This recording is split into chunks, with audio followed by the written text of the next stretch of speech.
विधायक द्वारा भी आपके ऊपर अभद्र टिप्पणी है वो की गई है।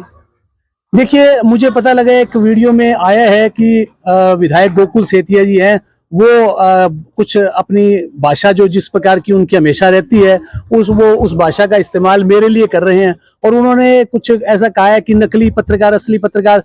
तो मैं गोकुल जी सेतिया को ये कहना चाहता हूं कि आप बाहुबली विधायक हैं, मैं साधारण कलम का सिपाही हूं। और देखिए, नकली और असली पत्रकार का सर्टिफिकेट मुझे विधायक गोकुल सेतिया से तो चाहिए नहीं, क्योंकि अभी तक तो उनका भी जो राज्यसभा में उन्होंने वोटिंग की थी उस पर भी सवाल उठ रहे हैं। वो सुबह तो चौधरी अभय सिंह चौटाला के गीत गाने लग जाते हैं, दोपहर में वो नायब सिंह सैनी जी के भजन गाने लग जाते हैं, शाम को वो नगाड़े बजाते हैं भूपेंद्र सिंह हुड्डा के। तो अभी तक तो उनको ही सर्टिफिकेट वो अपने आप को नहीं दिलवा पाए, तो मुझे वो नकली और असली पत्रकार का सर्टिफिकेट तो नहीं दिलवाएं तो अच्छी बात है। उन्होंने भी कहा गली क्या बड़ी के बाप की है, तो इसके ऊपर क्या कहेंगे? देखिए, वो उनकी भाषा शैली है, और मैं कहता हूं कि जनप्रतिनिधि की भाषा शैली जो है वो सभ्य होनी चाहिए। और रही बात बाप की गली की, तो बाप की गली तो जो आदमी जिसका दादा उस गली में पैदा हुआ हो, उसका बाप जिस गली में पैदा हुआ वो खुद पैदा हुआ हो, तो वो तो उसके गली की बाप दादाओं की कहलाती है। वो यही कहता है मेरी गली का, मैं कांडा वाली गली का निवासी हूँ। तो इसमें तो क्या है, उनको भाषा की सभ्यता रखनी चाहिए, मर्यादा तो रखनी जरूरी है। उन्होंने गली वालों को भी कहा है भी आप गली बनाओ, अगर कोई ऐसी बात होती है तो मैं विधायक की बोल करके गली में पहुंचूंगा।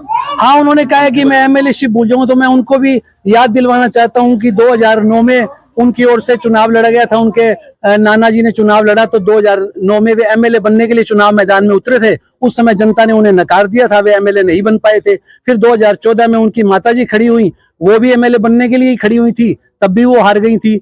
फिर 2019 में वो खुद एमएलए बनने के लिए ही खड़े हुए थे, चुनाव मैदान में उतरे थे, तब भी वो हार गए थे। अब चौथी बार उन्हें एमएलए शिप मिली है, तो मैं ये कहूंगा एमएलए शिप वो ना भूलें, क्योंकि अगर वो भूलेंगे तो जनता भी उन्हें भुला देगी कि उन्होंने बड़ी कोशिश करके बड़ी मुश्किलों से एमएलए शिप हासिल की है। तो वो कम से कम उसको बरकरार रखें, उसे भूले नहीं। और भाषा की मर्यादा, जनप्रतिनिधि बनकर जन सेवा का उन्हें मौका मिला है, तो बजाय गुंडागर्दी की भाषा बोलने के, क्योंकि वे सरकारी अधिकारियों को डराना धमकाना इस प्रकार का करने का काम तो वो करते रहते हैं, लेकिन एक आम पत्रकार को डराना धमकाना, एक आम नागरिक को डराना धमकाना जो जनप्रतिनिधि को के लिए अच्छी बात नहीं है। और मैं तो एक मुझे जनाब बशीर बद्र है, बहुत बड़े शायर हुए हैं, उन्होंने एक बहुत अच्छी लाइन कही है कि शोहरत की बुलंदी पल भर का तमाशा है, जिस डाल पे बैठे हो वो टूट भी सकती है।